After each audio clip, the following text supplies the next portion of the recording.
വാണിയമ്പാറ ശ്രീനാരായണ ഗുരു ഭക്തസമാജത്തിൽ 171 ശ്രീനാരായണ ഗുരു ജയന്തി ആഘോഷം നടത്തി. Vaniyampara S N നഗറിലെ ഭക്തസമാജം ആസ്ഥാന മന്ദിരത്തിൽ നടന്ന ആഘോഷ പരിപാടിയുടെ സമ്മേളന പൊതുയോഗം പാണഞ്ചേരി പഞ്ചായത്ത് വൈസ് പ്രസിഡന്റ് സാവിത്രി സദാനന്ദൻ ഉദ്ഘാടനം ചെയ്തു. കാലത്ത് 9 മണിക്ക് ഗുരുപൂജയും തുടർന്ന് സമ്മേളന പൊതുയോഗവും വിവിധ കലാപരിപാടികളും അരങ്ങേറി. തുടർന്ന് പ്രസാദവോട്ടും ഉണ്ടായിരുന്നു. സമാജം സെക്രട്ടറി രാഹുൽ NC സ്വാഗതം പറഞ്ഞ ചടങ്ങിൽ സമാജം പ്രസിഡന്റ് MM സത്യൻ അധ്യക്ഷത വഹിച്ചു. ബ്ലോക്ക് മെമ്പർമാരായ Ramesh KK, Ramya Rajesh, ward member Sheela Alex, Panancheri CPI LC secretary Sanil Vaniyampara എന്നിവർ ആശംസകൾ അർപ്പിച്ച് സംസാരിച്ചു. നേതൃത്വത്തിൽ നടത്തുന്ന ശ്രീനാരായണ ഗുരു ജയന്തി ആദ്യമായിട്ട് സ്വാഗതം പറയുകയാണ്. നമ്മുടെ ശ്രീനാരായണ ഗുരു ഭക്തസമാജം പ്രവർത്തനം ആരംഭിച്ചിട്ട് 12 വർഷത്തിലേക്ക് എത്തി നിൽക്കുകയാണ്. കാരണം ഇവിടുത്തെ അമ്മമാർ, അതുപോലെ തന്നെ അച്ഛന്മാർ എല്ലാവരും, ഞാനൊരു കൊച്ചുകുട്ടിയായിട്ട് ഈ സമാജത്തിൻ്റെ പ്രവർത്തനത്തിലേക്ക് വരുമ്പോൾ എന്നിൽ വിശ്വാസം അർപ്പിച്ചുകൊണ്ട് എല്ലാ കാര്യത്തിനും നേതൃത്വം കൊടുക്കുന്നതിനായി നമുക്കറിയാം, ഒരുപാട് പ്രതിസന്ധികളെ തരണം ചെയ്താണ് നമ്മൾ ഇന്ന് ഇവിടെ ഈ ഒരു ചെറിയൊരു സംവിധാനത്തിൽ എത്തിയിരിക്കുന്നത്. നമ്മളെ സംബന്ധിച്ച് ഈ സ്ഥലം വാങ്ങുക എന്നുള്ളത് വലിയൊരു വെല്ലുവിളിയായിരുന്നു. പൂർണ്ണമായും പണം കൊടുത്ത് വാങ്ങേണ്ട ഒരു സ്ഥിതി വന്നതുകൊണ്ടാണ് നമ്മുടെ നിർമ്മാണ പ്രവർത്തനങ്ങളൊക്കെ വളരെ വൈകിപ്പോയത്. 2013 TSR/TC/574/2013 എന്ന രജിസ്റ്റർ നമ്പറിൽ സൊസൈറ്റി ആക്ട് പ്രകാരം നമ്മൾ രജിസ്റ്റർ ചെയ്ത് പ്രവർത്തനം ആരംഭിച്ചു വരികയാണ്. അതുപോലെ തന്നെ എല്ലാ വർഷവും കൃത്യമായി സർക്കാർ അംഗീകരിച്ച അല്ലെങ്കിൽ മാനദണ്ഡങ്ങൾ പാലിച്ചുകൊണ്ട് രജിസ്റ്റർ നമ്മൾ എല്ലാം പുതുക്കി കൃത്യമായി വരുന്നൊരു പ്രസ്ഥാനമാണ് ശ്രീനാരായണ ഗുരു ഭക്തസമാജം. അപ്പോൾ നമ്മുടെ എല്ലാ കുടുംബാംഗങ്ങളുടെയും സപ്പോർട്ടാണ് ഇത് നമ്മളിന്ന് ഈ നിലയ്ക്ക് നല്ല രീതിയിൽ എത്തിയിരിക്കുന്നത്. ഈ ഒരു ഹാളിൻ്റെ ഉദ്ഘാടനം നമ്മൾ രാജേട്ടനാണ് നിർവഹിച്ചിട്ടുള്ളത് 2 വർഷം മുമ്പ്.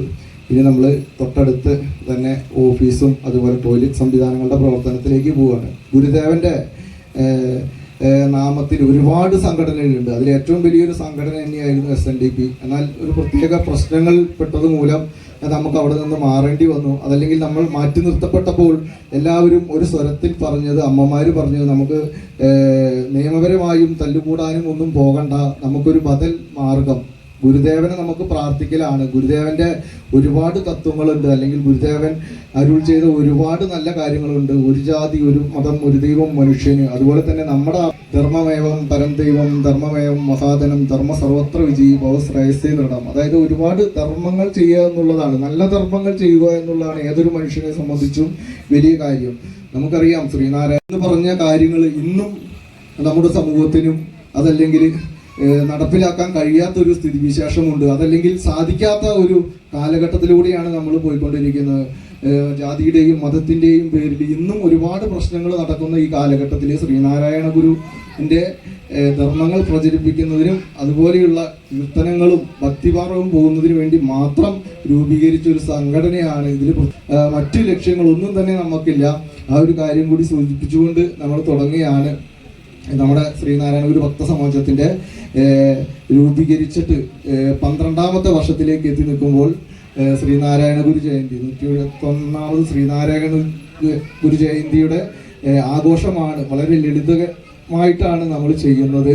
എങ്കിലും അതിലൊരുപാട് നമ്മുടെ എല്ലാവരും ഒത്തൊരുമിച്ച് നിന്ന് നമ്മളിപ്പോൾ സദ്യയാണെങ്കിലും ഒക്കെ എല്ലാ അമ്മമാരും വിവിധ വീടുകളിൽ നിന്ന് വെച്ചു കൊണ്ടുവന്ന് അതൊരു വലിയ സമ്പൽ സമൃദ്ധിയുടെ ഒരു ഓണത്തിൻ്റെ അവസാന കാലഘട്ടവും അതുപോലെ ജയന്തി ആഘോഷത്തിൻ്റെയും ഭാഗമാകാൻ വേണ്ടിയിട്ടാണ് ഇവിടെ എല്ലാവരും ഒത്തുകൂടിയിരിക്കുന്നത്. അപ്പോൾ അതിന് സ്വാഗതം പറയുകയാണ്. നമ്മുടെ ക്ഷണം സ്വീകരിച്ച് നമ്മുടെ വൈസ് പ്രസിഡന്റ്, നമ്മൾ വൈസ് പ്രസിഡന്റിന് പ്രത്യേകം ആർദ്രമായിട്ട് ഈ വേദിയിലേക്ക് ഞാൻ സ്വാഗതം ചെയ്യുകയാണ്.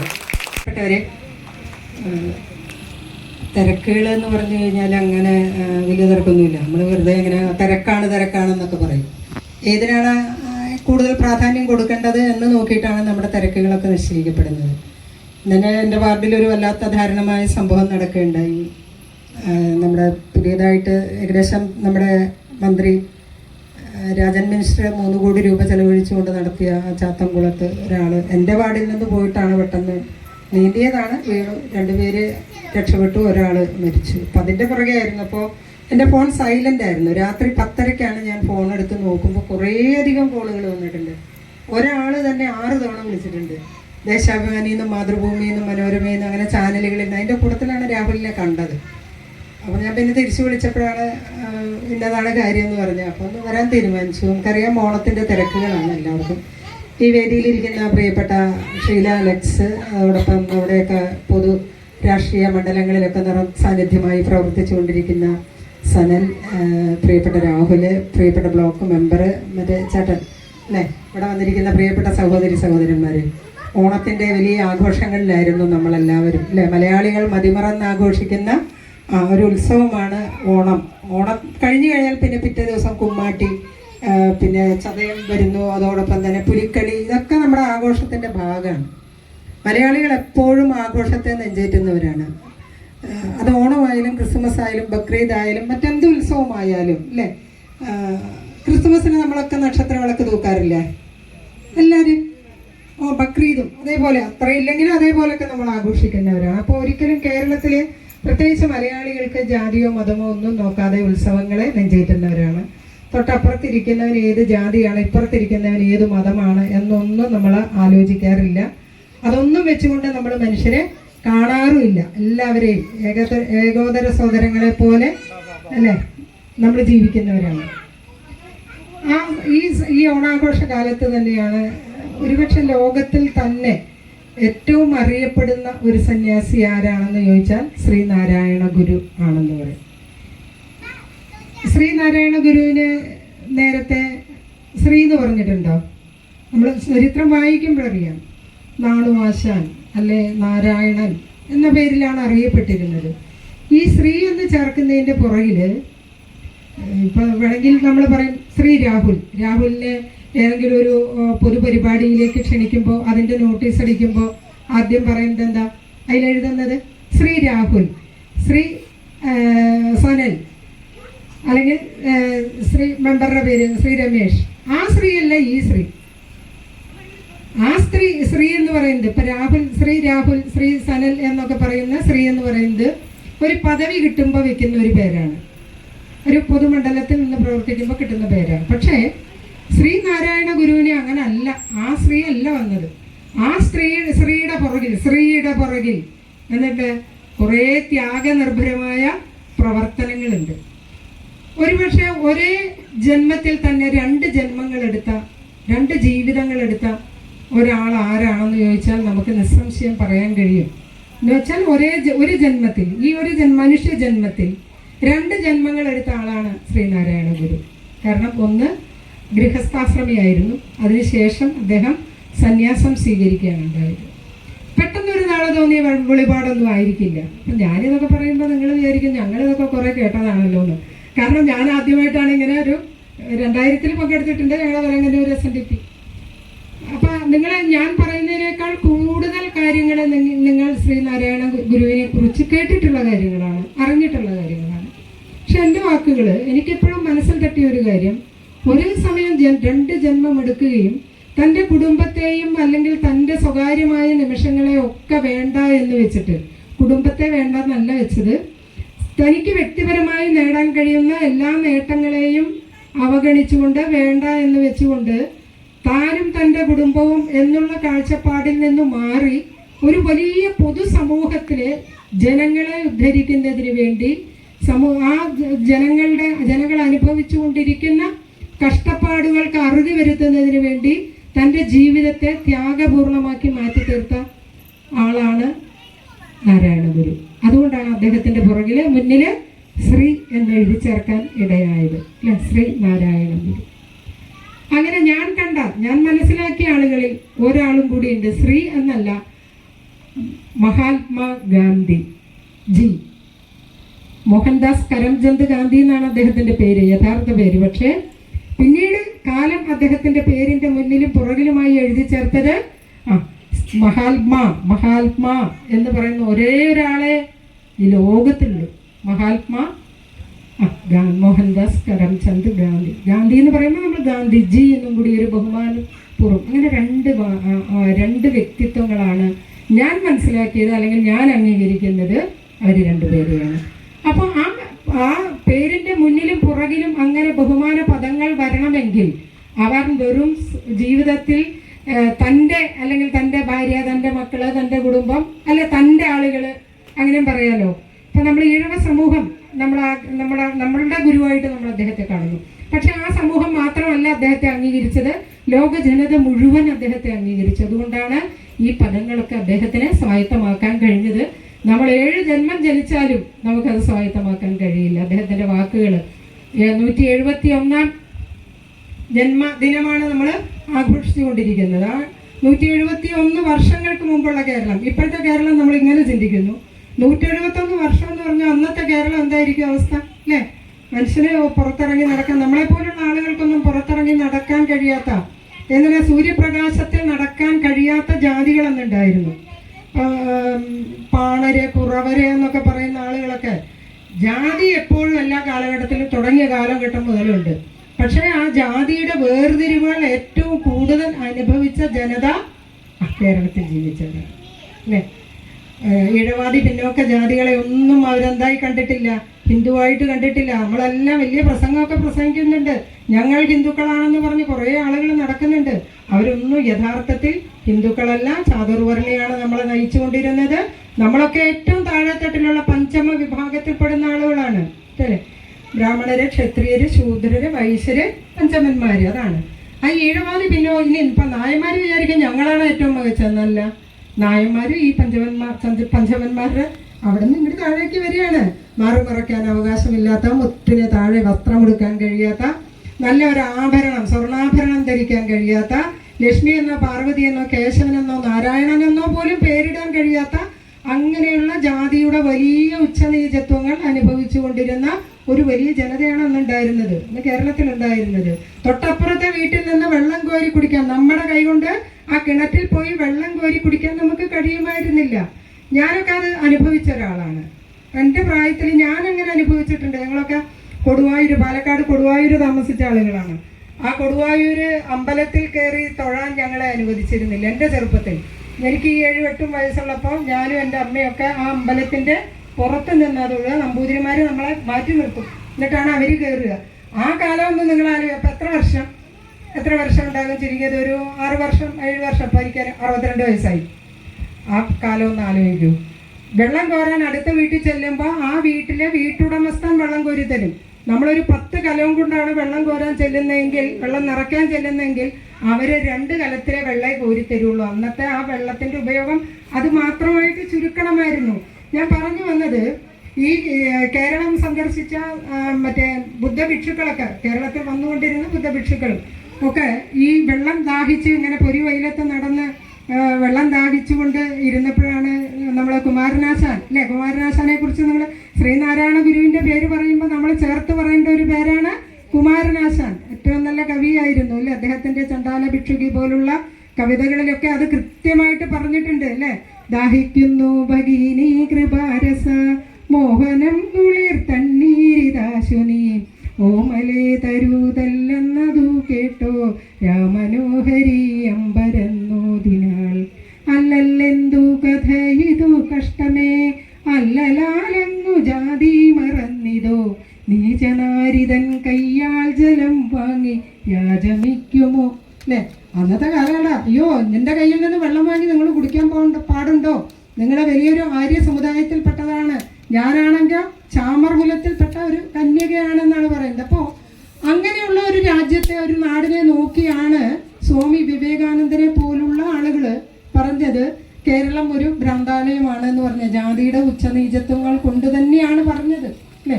ആ കാലഘട്ടത്തിൽ തന്നെയാണ് നമ്മുടെ നവോത്ഥാന നായകരടക്കം വലിയ സമര പ്രക്ഷോഭങ്ങൾക്ക് തുടക്കം കുറിച്ചത്. മൂക്കുത്തി ഇട്ടുകൊണ്ട് ആലപ്പുഴ അങ്ങാടിയിലൂടെ ഒരു പെൺകുട്ടി മുണ്ടും ബ്ലൗസും ഇട്ട് അങ്ങോട്ട് പോയപ്പോൾ ആ മൂക്കൂത്തി ഇട്ടു എന്ന ഒറ്റ കാരണത്താൽ ആ പെൺകുട്ടിയെ കടന്നാക്രമിക്കുകയും അതിനെ അടിക്കുകയും അതിൻ്റെ മൂക്കടക്കം പറിച്ചു കൊണ്ടുപോവുകയും ചെത്തിയെടുത്തുകൊണ്ട് പോവുകയും ചെയ്ത സവർണ പ്രമാണിമാർ ജീവിച്ച കേരളത്തിലാണ് പ്രിയപ്പെട്ടവരെ ഞാനും നിങ്ങളും ഇന്ന് ഇത്ര സുഖമായിട്ട് ജീവിക്കുന്നത്. അന്ന് അത് കണ്ടിട്ടാണ് അന്ന് അവിടുത്തെ നവോത്ഥാന നായകനായിരുന്നു ആറാട്ടുപുഴ വേലായുധ പണിക്കർ എന്ന് പറഞ്ഞ ഒരു മഹാൻ. അദ്ദേഹം ചെയ്തത് പിറ്റേ ദിവസം 1000 മൂക്കൂത്തികൾ, 1000 പൊൻമൂക്കൂത്തികൾ ഉണ്ടാക്കിക്കൊണ്ടുവന്ന ആലപ്പുഴയുടെ തെരുവോരങ്ങളിൽ നടന്നിരുന്ന പെൺകുട്ടികളെ ആ മൂക്കൂത്തി അണിയിച്ചുകൊണ്ട് വലിയ ജാഥ നടത്തുകയുണ്ട്, പ്രക്ഷോഭം നടത്തുകയുണ്ടായി. ശ്രീ മന്നത്ത് പത്മനാഭനെ പോലെയുള്ള ആളുകൾ, നവോത്ഥാന നായകർ, ഇവരൊക്കെ തന്നെ ശ്രീനാരായണ ഗുരുദേവന്റെ ആശയങ്ങളിൽ ആകൃഷ്ടരായിട്ടാണ് ഇത്തരം പ്രവർത്തനങ്ങൾക്കൊക്കെ മുൻകൈ എടുത്ത് ഇറങ്ങിയത്. ആ നാട്ടിൽ അന്ന് ജീവിച്ചു കൊണ്ടിരിക്കുന്ന ജനങ്ങളുടെ അവകാശങ്ങൾ നേടിയെടുക്കുന്നതിന് വേണ്ടി ഇദ്ദേഹം ഗുരു ചെയ്തതാണ്. വർക്കലയില് കണ്ണാടി പ്രതിഷ്ഠയാണ് നടത്തിയത് അല്ലെ. എന്തിനാണ് കണ്ണാടി പ്രതിഷ്ഠ നടത്തുന്നത്? കണ്ണാടിയിൽ നോക്കിയിട്ടാണല്ലോ നമ്മൾ തൊഴുന്നത്. വെലങ്ങന്നൂരുണ്ട്. എന്ന് വെച്ചാൽ നമ്മൾ നമ്മളെ തന്നെയാണ് ആദ്യം ആരാധിക്കേണ്ടത്, ദൈവത്തെ കാണേണ്ടത്. നമ്മുടെയൊക്കെ മനസ്സിൽ നാം കാണാത്ത ദൈവം എന്ന ഒരു വികാരം നമ്മുടെയൊക്കെ മനസ്സിലുണ്ട്. അതിനെ തിരിച്ചറിയാൻ നമുക്ക് കഴിയുന്നില്ല എന്നുള്ളതാണ്. അത് കഴിയുമ്പോൾ എൻ്റെ എന്ന അഹങ്കാരം നമ്മൾ മാറ്റി നിർത്തിക്കൊണ്ട് മറ്റുള്ളവരെ ചേർത്ത് പിടിക്കാൻ നമ്മൾ തയ്യാറാകും. നമ്മൾ പലപ്പോഴും വീടുകളിൽ 4 തരം പായസം, കല്യാണത്തിന് എന്താ ചെലവ് അല്ലേ? 2 തരം പായസം, 16 കൂട്ടം കറി, അത് കഴിഞ്ഞാൽ വലിയ ഫോട്ടോ എടുക്കല്, ചാഞ്ഞു നിൽക്കല്, ചരിഞ്ഞു നിൽക്കല്.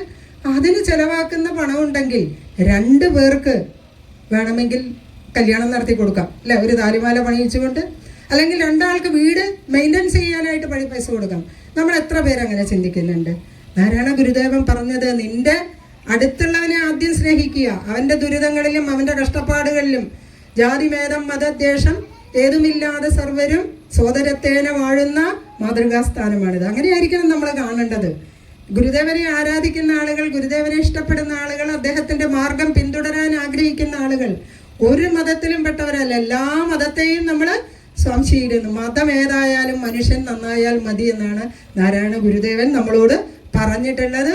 ആ ആപ്തവാക്യങ്ങളെ ഹൃദയത്തിൽ ഏറ്റെടുത്തുകൊണ്ട് ആവാഹിച്ചുകൊണ്ട് അദ്ദേഹത്തിന് വേണ്ടി പ്രവർത്തിക്കാൻ, അദ്ദേഹത്തിന്റെ സ്മരണ നിലനിർത്താൻ ഈ ലോകമുള്ള കാലം വരെ ശ്രീനാരായണ ഗുരുദേവൻ നമ്മുടെയൊക്കെ, നമുക്ക് മുന്നിൽ നടന്നവരുടെയും നമ്മുടെ പുറകിൽ നടക്കുന്നവരുടെയും മനസ്സിൽ എല്ലാ കാലഘട്ടത്തിലും ഉണ്ടായിരിക്കും.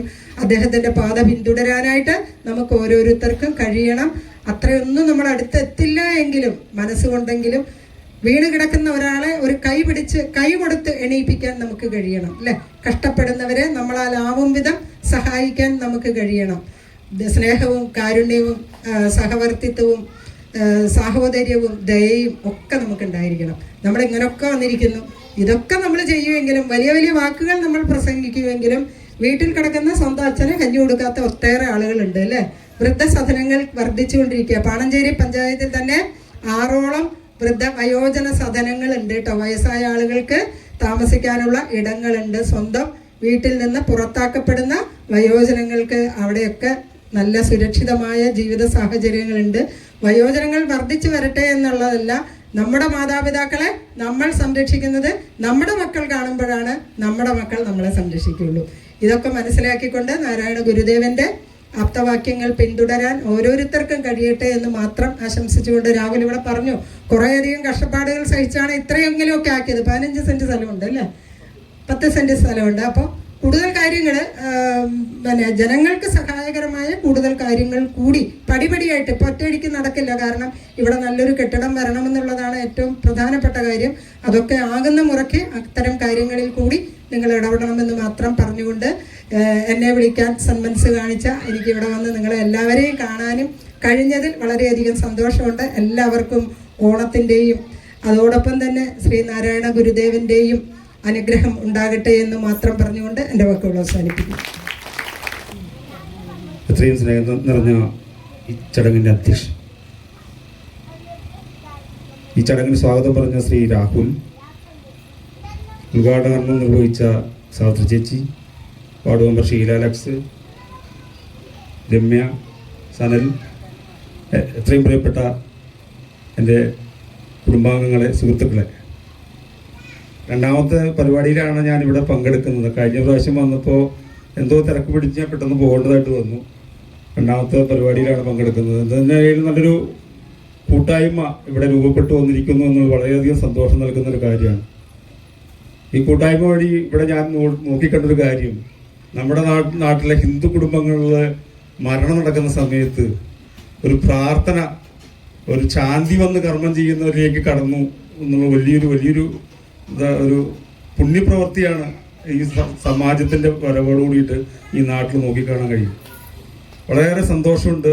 ഇത്തരം കൂട്ടായ്മകൾ ചെറിയ ചെറിയ തെറ്റുകുറ്റങ്ങളൊക്കെ ഉണ്ടാകാം. ഇതൊക്കെ നടത്തിക്കൊണ്ട് നടക്കുന്ന ആളുകൾക്ക് അറിഞ്ഞത് രാഹുൽ സൂചിപ്പിച്ചതെന്ന് മനസ്സിലാക്കാൻ കഴിയും. അതൊക്കെ തുറന്ന് ചൂണ്ടിക്കാണിച്ച് നമുക്ക് എല്ലാവർക്കും ഒറ്റക്കെട്ടായിട്ട് ഒരു മനസ്സോടുകൂടി മുമ്പോട്ട് പോകാനായിട്ട് സാധിക്കണം. അതിനുള്ള മനസ്സിനെ എടുക്കുകയാണ് നമുക്ക് വേണ്ടത്. വെറുതെ കുറ്റപ്പെടുത്താൻ ആർക്ക് സാധിക്കും? ചെറിയ ചെറിയ കാര്യങ്ങൾ പറഞ്ഞുകൊണ്ട് അതങ്ങനെ ശരിയായില്ല, ഇങ്ങനെ ശരിയായില്ല എന്ന് പറഞ്ഞ് മാറ്റി നിർത്താനായിട്ട് ഒരുപാട് പെട്ടെന്നൊക്കെ സാധിക്കും. പക്ഷെ ഒരു കൂട്ടായ്മ രൂപപ്പെട്ടു വരുമ്പോൾ നാട്ടിലെ ഐക്യം വർദ്ധിച്ചു വരികയാണ്. അപ്പോൾ ആ ഒരു രീതിയിലേക്ക് ഈ നാടിനെ കൊണ്ടെത്തിച്ച SNBSന്റെ പ്രവർത്തകരോട് അകമഴിഞ്ഞ രീതിയിൽ നന്ദി ബ്ലോക്ക് പഞ്ചായത്തിന് വേണ്ടി അറിയിക്കാൻ ഞാൻ ഈ അവസരം ഉപയോഗിക്കട്ടെ. ഇവിടെ സൂചിപ്പിച്ചതുപോലെ മതമേതായാലും മനുഷ്യൻ നന്നായാൽ മതി എന്നുള്ള ഗുരുവിൻ്റെ വാക്കുകൾ നമ്മൾ പിന്തുടർന്ന് ഈ നാട്ടിലെ ഒരു ഐക്യം, ഇന്നലെയൊക്കെ നബിദിനത്തിൻ്റെ റാലിയൊക്കെ നടക്കുന്നുണ്ടായി. പല പ്രദേശങ്ങളിലും മാവേലിയൊക്കെയാണ്. അപ്പോൾ കേരളത്തിൽ മതസൗഹാർദ്ദം എന്നുള്ളത് വളരെ ശക്തിപ്പെട്ടു വരികയാണ്. അപ്പോൾ ആ രീതിയിൽ നമ്മൾ നമ്മുടെ അയൽപക്കത്തുള്ള ആളുകളെ സ്നേഹിക്കാനും അവർക്ക് വേണ്ടുന്ന സഹായങ്ങൾ ചെയ്യാനൊക്കെ ഉള്ള മനസ്സിനെ പാകപ്പെടുത്തിയെടുക്കണം. ഇവിടെ 1-2 കൊറോണ കഴിഞ്ഞു, പ്രളയം നടന്നു. ആ പ്രളയ സമയത്തൊരു അനുഭവം ഇവിടെ ഷെയർ ചെയ്തുകൊണ്ട് ഞാൻ എൻ്റെ വാക്കുകൾ നിർത്താം. ചാലക്കുടി പുഴ കരകവിഞ്ഞ് ഒഴുകി ഒരു പ്രളയകാലത്ത്. അന്ന് ഞാനും മാത്യുസേട്ടനും ഇവിടുന്ന് കുറച്ച് യൂണിയൻകാരൊക്കെ ആയിട്ട് അവിടെ രക്ഷാപ്രവർത്തന വീടുകളെല്ലാം മുങ്ങിപ്പോയി. പോട്ടാശ്രമം പണിത് കൊടുത്ത് 52 വീട്ടുകാർ വീട് പൂർണ്ണമായിട്ടും മുങ്ങിപ്പോയി. അവിടെ ഇട്ട ഡ്രസ്സ് മാത്രം അവർക്കുള്ളൂ. അവരെ ഒരു പള്ളി, ഉയർന്ന സ്ഥലത്തൊരു പള്ളിയുടെ ഒരു ഹാളിൽ കൊണ്ടുപോയിട്ട് എല്ലാവരും കിടത്തിയിരിക്കുകയാണ്. ഞങ്ങൾ പോയി ഇവിടുന്ന് മോട്ടറും എല്ലാം കൊണ്ടുപോയി അവർ വീടൊക്കെ ക്ലീൻ ചെയ്തു. അവരുടെ മക്കൾ പഠിക്കുന്ന ബുക്കെല്ലാം ഇങ്ങനെ അലമാരക്കകത്തിരിക്കുക. അതെല്ലാം ഞങ്ങളെടുത്തു പുറത്ത് കൊണ്ടുവച്ചു. ഒന്നും ഉപയോഗിക്കാൻ പറ്റാത്ത രീതിയിൽ വസ്ത്രങ്ങൾ, ബെഡുകൾ, കട്ടിലുകൾ എല്ലാ സംഭവവും നശിച്ചു പോയി. ആകെ ഒറ്റപ്പെട്ട അവസ്ഥയിൽ ആളുകൾ ഒരു പള്ളി ഹാളിൽ ഇങ്ങനെ ഇരിക്കുകയാണ്. അവിടെ കാണാൻ കഴിഞ്ഞൊരു കാര്യം, അമ്മണി ചേച്ചി ഉണ്ട പാത്രങ്ങളൊക്കെ വളരെ കുറവാണെന്ന് അവിടെ. അന്ന് ആരോ സംഘടന കൊണ്ടുവന്ന് കുറച്ച് പാത്രമേ ഉള്ളൂ.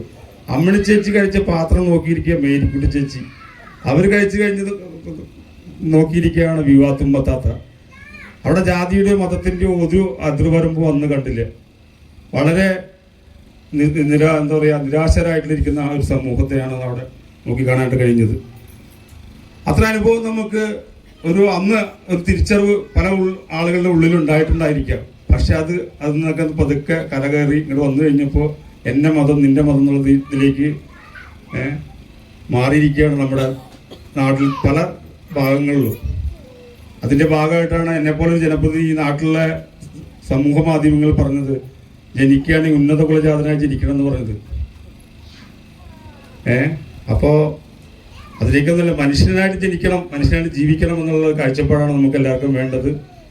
എല്ലാവരും ഒരു ഐക്യത്തോടുകൂടി ഇതിലും നേരത്തെ സൂചിപ്പിച്ചതുപോലെ പോരായ്മകൾ ഉണ്ടെങ്കിൽ തിരുത്തി അടുത്ത വാർഷികത്തിൽ ഞങ്ങൾക്ക് മെമ്പർ സ്ഥാനം കഴിയാൻ പോകണം അല്ലേ? 5 വർഷം തികയാൻ പോകണം. 2 മാസം കഴിഞ്ഞാൽ കഴിഞ്ഞ് പൂർണ്ണമായി. അടുത്ത ഭരണസമിതി വരും, പുതിയ മെമ്പർമാർ വരും. അടുത്ത വർഷവും ഇവിടെ വരാൻ ഭാഗ്യം ഉണ്ടാകണം. ഇപ്പം മെമ്പറായിട്ടല്ല, ഇവിടെ വരാനൊരു ഭാഗ്യം ലഭിക്കുകയാണെങ്കിൽ ഇവിടെ നല്ലൊരു കെട്ടിടവും എല്ലാ സൗകര്യങ്ങളോടും ഇത് ഇവിടെ ഡെവലപ്പാകട്ടെ. എല്ലാവിധ ആശംസകളും അർപ്പിക്കുന്നു. നന്ദി, നമസ്കാരം. ഏറ്റവും പ്രിയമുള്ളവരെ, സാവിത്രിയേച്ചി ഏതാണ്ട് എല്ലാ കാര്യങ്ങളും പറഞ്ഞിട്ടുണ്ട് അല്ലേ? നമ്മുടെ ശ്രീനാരായണ ഗുരുവിൻ്റെ 171ാമത് ശതാബ്ദി ദിനമാണ് നമ്മൾ ഇന്ന് ഈ ചതയ ദിനത്തിൽ ആഘോഷിക്കുന്നത്, ജയന്തി. അപ്പോൾ പണ്ട് കാലത്ത് അമ്പലത്തിൻ്റെ പരിസരത്ത് പോലും നടക്കാൻ സാധിക്കാത്ത ഒരു കാലഘട്ടം ഉണ്ടായിരുന്നു. താഴ്ന്ന ജാതിക്കാരൻ പൈസ ഉണ്ടാക്കിയൊരു കാറ് വാങ്ങിയാൽ അയാൾക്ക് ഡ്രൈവിംഗ് അറിയില്ലെങ്കിൽ, അന്നൊക്കെ ഡ്രൈവിംഗ് പഠിക്കുന്നത് അതറിയാവുന്നത് ഉയർന്ന കുലത്തിലുള്ള ആളുകൾക്കായിരുന്നു. അപ്പോൾ ഡ്രൈവർ ഉയർന്ന കുലത്തിലുള്ള ഡ്രൈവറായിരുന്നു, മുതലാളി പുറകിലിരിക്കും. അങ്ങനെ വണ്ടി ഓടിപ്പിച്ച് പോകുമ്പോൾ അമ്പലത്തിൻ്റെ അടുത്തെത്തുമ്പോൾ എനിക്ക് തോന്നുന്നു ഏകദേശം 16 അടി എന്നൊക്കെ പറയും, അത്രയും അകലം പാലിക്കണമായിരുന്നു അമ്പലത്തിൻ്റെ. ആ 16 അടി മാറി വണ്ടി നിർത്തി ആ വണ്ടിയിൽ നിന്ന് മുതലാളി ഇറങ്ങി അമ്പലത്തെ കാണാത്ത രീതിയിൽ പുറകുവശത്തുകൂടെ നടന്ന് 16 അടി അപ്പുറത്ത് മാറി അപ്പോഴത്തേക്ക് ഈ കാറ് ഓടിപ്പിച്ച് അങ്ങേ ഭാഗത്തെത്തും. അപ്പോൾ ഈ മുതലാളി ആ കാറിൽ കയറിയാണ് പിന്നെ ബാക്കി യാത്ര ചെയ്യുന്നത്. അങ്ങനെ ഒരു കാലഘട്ടം ഉണ്ടായിരുന്നു. ചെരുപ്പിടാൻ സാധിക്കാത്ത കാലഘട്ടം ഉണ്ടായിരുന്നു. അതിൽ നിന്നെല്ലാം മാറി ഇന്ന് ഹിന്ദു ഏത്, മുസ്ലിം ഏത്, ക്രിസ്ത്യാനി ഏത് എന്ന് മനസ്സിലാകാൻ പോലും സാധിക്കാത്ത രീതിയിലാണ് നമ്മുടെ കേരളത്തിലെ ജനങ്ങൾ ഇന്ന് എത്തിച്ചേർന്നിരിക്കുന്നത്. കേരളത്തിൽ മാത്രമേ ഉള്ളൂ കേട്ടോ ഇതുപോലെയുള്ള സ്വാതന്ത്ര്യമുള്ളത്. ഏത് ജാതിയിൽ വിശ്വസിക്കണം, ഏത് മതത്തിൽ വിശ്വസിക്കണം, ഏത് പാർട്ടിയിൽ വിശ്വസിക്കണം എന്നുള്ളത് കേരളത്തിൽ മാത്രമേ ഉള്ളൂ. നമ്മുടെ തൊട്ടടുത്ത തമിഴ്നാട്ടിൽ പോലും ജാതിയുടെ വിവേചനം കാണിക്കുന്ന ഒരു സംസ്ഥാനമാണ് തമിഴ്നാട് വിട്ടാൽ അങ്ങോട്ടുള്ളത്. കേരളത്തിൽ അങ്ങനെയല്ല അല്ലേ? നമ്മൾ ഓണം ആഘോഷിക്കുന്നു.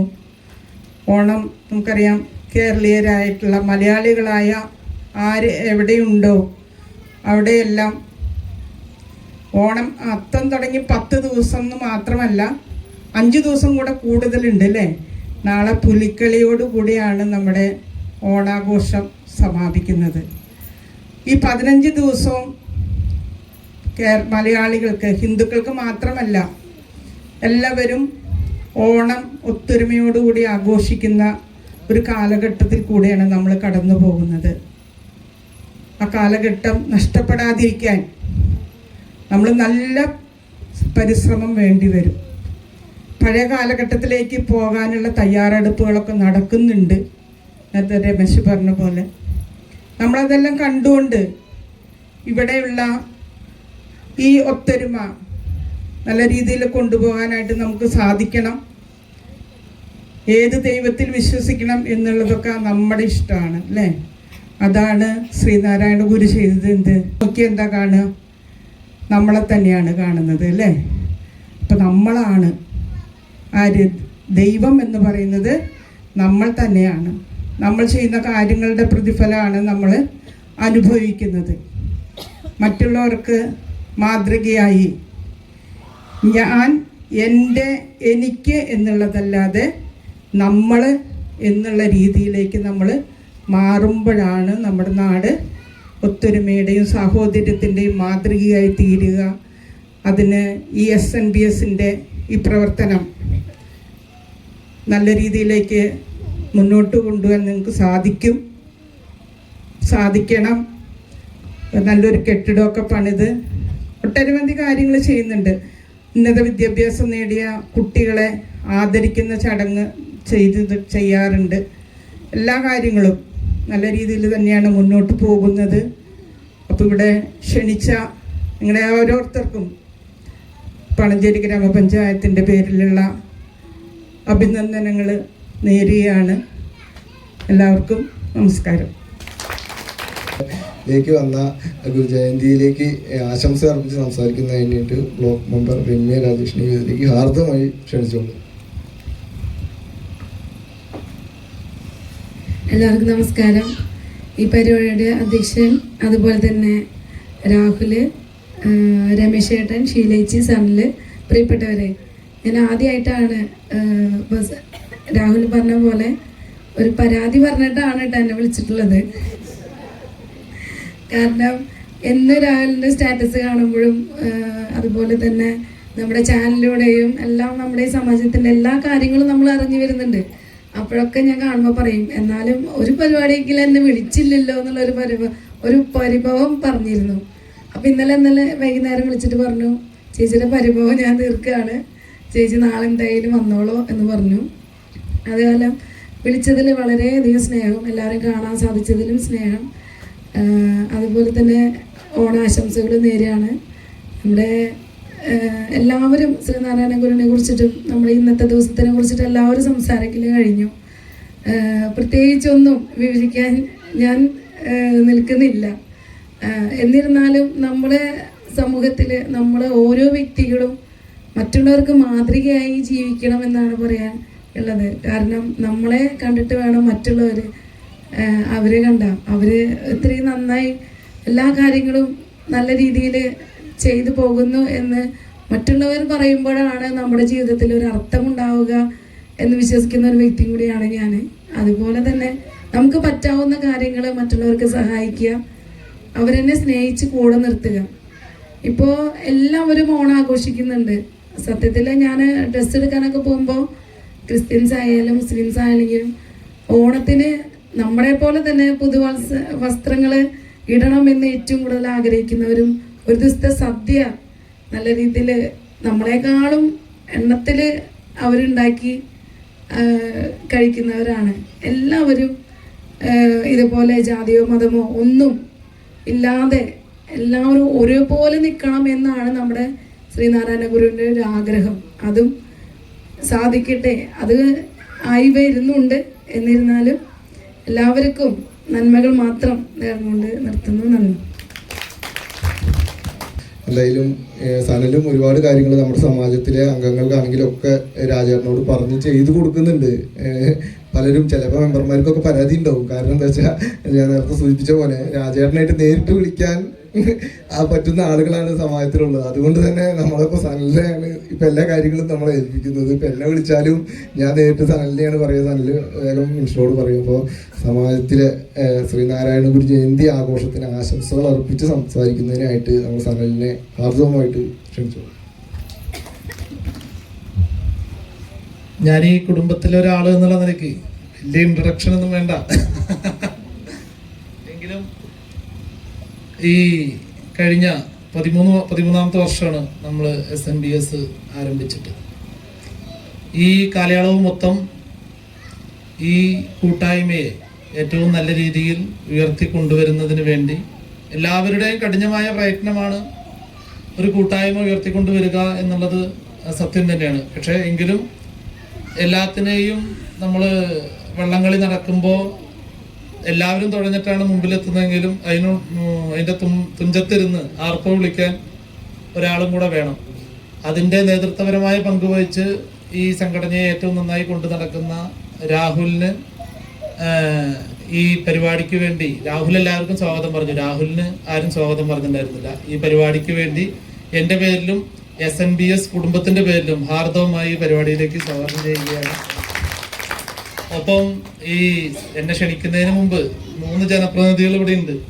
അവരെ ഒന്ന് ഒരു ഇടതുപക്ഷ ജനാധിപത്യ മുന്നണിയുടെ നേതൃത്വം പങ്കുവഹിക്കുന്ന ഒരാൾ എന്നുള്ള നിലയിൽ തന്നെ ചെറിയ രീതിയിൽ അവരും പറഞ്ഞു കെട്ടിടം ഉയരട്ടെ, അടുത്ത വട്ടം ഞങ്ങൾ വന്നിരിക്കുമ്പോൾ പുതിയ കെട്ടിടത്തിൽ വന്നിരിക്കാൻ സാധിക്കണമെന്നുള്ളത്. രമേശേട്ടൻ പറഞ്ഞു ഇനി 2 മാസം കൂടെയാണ് ഉള്ളൂ എന്നുള്ളത്. അപ്പൊ 2 മാസം ഓണറേറിയം കിട്ടും. ആ കിട്ടുന്ന ഓണറേറിയത്തിൽ നിന്നും അവർക്ക് കഴിയാവുന്ന ഒരു സംഖ്യ ഇവിടെ തരുമെന്നുള്ളത് അവരെ കൊണ്ട് സമ്മതിപ്പിച്ചിട്ടുണ്ട് എന്നുള്ള സന്തോഷം കൂടെ ഇവിടെ അറിയിക്കുകയാണ്. സന്തോഷത്തോടു കൂടിയല്ലേ? സന്തോഷത്തോടു കൂടി അതും ഇവിടെ ലഭിക്കുമെന്നുള്ളതാണ്. ശ്രീനാരായണ ഗുരുദേവന്റെ വാക്യങ്ങൾ ഓരോന്നായിട്ട് എല്ലാവരും ഇവിടെ സൂചിപ്പിച്ചു പോയി. ശ്രീനാരായണ ഗുരുദേവൻ പറഞ്ഞു വെച്ചത് ഞാൻ പറയുന്ന വാക്യങ്ങളൊക്കെ നാളെ അതേപടി ആ വാക്യങ്ങളായിട്ട് ചെയ്യണമെന്നുള്ളതല്ല. ആ ശ്രീനാരായണ ഗുരുദേവൻ പറഞ്ഞു വെച്ച വാക്യങ്ങളൊക്കെ നമ്മൾ ഉൾക്കൊള്ളുന്നുണ്ടെങ്കിൽ, ശ്രീനാരായണ ഗുരുദേവൻ പറഞ്ഞു വെച്ച എല്ലാ വാക്യങ്ങളും നമ്മൾ ഉൾക്കൊള്ളുന്നുണ്ടെങ്കിൽ ആ ഗുരുദേവനായി മാറിക്കൊണ്ട് ആ വാക്യങ്ങളെ പ്രാബല്യത്തിലാക്കണം എന്നുള്ളതാണ് ശ്രീനാരായണ ഗുരുദേവൻ പറഞ്ഞു വെച്ചിട്ടുള്ളത് എന്നാണ് നമ്മൾ പഠിക്കുന്നത്. എല്ലാ മതങ്ങൾക്കും അപ്പുറം ജാതി മത ഭേദമന്യേ മനുഷ്യരെല്ലാവരും ഒന്നായി നാട് വാണിടണം എന്ന് പറയുമ്പോഴും ഏതാണ് ആ ജാതി എന്ന് ശ്രീനാരായണ ഗുരുദേവൻ പ്രത്യേകിച്ച് പറഞ്ഞിട്ടില്ല. ഈ മനുഷ്യഭൂമിയിൽ അല്ലെങ്കിൽ ഈ മനുഷ്യൻ വസിക്കുന്ന ഈ ലോകത്ത് മനുഷ്യജാതിയും മനുഷ്യമതവും മാത്രമേ പാടുകയുള്ളൂ എന്നുള്ളതാണ് ഗുരുദേവൻ നമ്മളെ പറഞ്ഞു വെച്ചിട്ടുള്ളതും പഠിപ്പിച്ചിട്ടുള്ളതും. ആ വാക്യം ഉൾക്കൊണ്ടുകൊണ്ട് മുന്നോട്ട് പോകാൻ നമുക്ക് സാധിക്കുന്നത് കൊണ്ടാണ് ഇന്ന് 171-ാം ഗുരുദേവ ജയന്തി ദിനത്തിൽ ഈ ഇത്രയും കുടുംബങ്ങൾ ഒന്നായിട്ട് നമുക്ക് ഇവിടെ ഇരുന്ന് ഇത്തരത്തിലൊരു പരിപാടി സംഘടിപ്പിക്കാൻ സാധിച്ചത്. രാഹുൽ നേരത്തെ ഇവിടെ പറഞ്ഞതുപോലെ ഇരുമ്പുപാലം മുതൽ വാണിയമ്പാറ നീലിപ്പാറ വരെ കൊടിയും തോരണങ്ങളും കെട്ടി വലിയ ആഘോഷയാത്രയാക്കി വാഹനങ്ങളിൽ ഉൾപ്പെടെ അകമ്പടിയോടുകൂടി പോയൊരു കാലം നമുക്കുണ്ടായിരുന്നു. ആ കാലത്തെ തിരിച്ചു കൊണ്ടുവരിക എന്നുള്ളതാണ് നമ്മുടെ ഏറ്റവും വലിയ കഠിനമായിട്ടുള്ള പ്രയത്നം ഇനി നടത്തപ്പെടേണ്ടത്. നമ്മൾ നമ്മുടെ ഈ സമാജത്തിന്റെ എല്ലാം പൂർണ്ണതയിലേക്ക് എത്തി എന്ന് നമ്മൾ വിശ്വസിക്കപ്പെടേണ്ട ദിവസമായിരിക്കണം ആ ദിവസം. ഇവിടുന്ന് ഈ 171-ാം ഗുരുദേവന്റെ ജയന്തി ദിനത്തിൽ നാം ഓരോരുത്തരും പ്രതിജ്ഞ എടുക്കേണ്ടത്, മറ്റുള്ള കാര്യങ്ങളിലേക്കൊന്നും ഞാൻ പോകുന്നില്ല, ആ പ്രതിജ്ഞ എടുക്കേണ്ടത് നമുക്ക് ബിൽഡിംഗ് പണിയണം, കെട്ടിടം ഉണ്ടാവണം, രാഹുൽ പറഞ്ഞ മാതിരി ഓഫീസ് റൂം ഉണ്ടാവണം, ടോയ്ലറ്റ് സൗകര്യം ഉണ്ടാവണം, ചെറിയ ഭക്ഷണം വെക്കുന്ന ഒരു കിച്ചൺ ഉണ്ടായിരിക്കണം, ഈ തറ കോൺക്രീറ്റ് ചെയ്യണം, എല്ലാ പരിപാടിയും ചെയ്യണം. പക്ഷേ അതിനോടൊപ്പം നമ്മൾ പ്രതിജ്ഞ എടുത്ത് ചെയ്യേണ്ടത് നമ്മുടെ കഴിഞ്ഞ കാലഘട്ടത്തെ സുവർണ ദിവസങ്ങളെ പോലെ ആ സുവർണ ദിനങ്ങൾ തിരിച്ചു കൊണ്ടുവരുന്നതിന് വേണ്ടി ഒരു വലിയ, നമുക്കൊരു എണ്ണസംഖ്യയൊന്നും വേണ്ട, എണ്ണം പറഞ്ഞ് നമ്മൾ വാശി പിടിച്ചിട്ടുള്ള ഒരു മത്സരവും നടത്തണ്ട.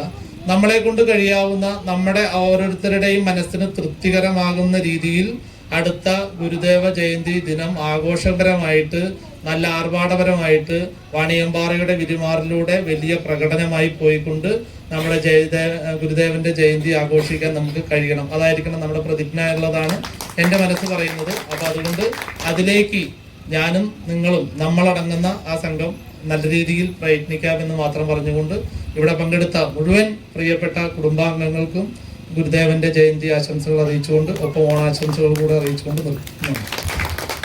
കൂടുതൽ പ്രാദേശിക വാർത്തകൾക്കായി പാണഞ്ചേരി അപ്ഡേഷൻ സന്ദർശിക്കുക.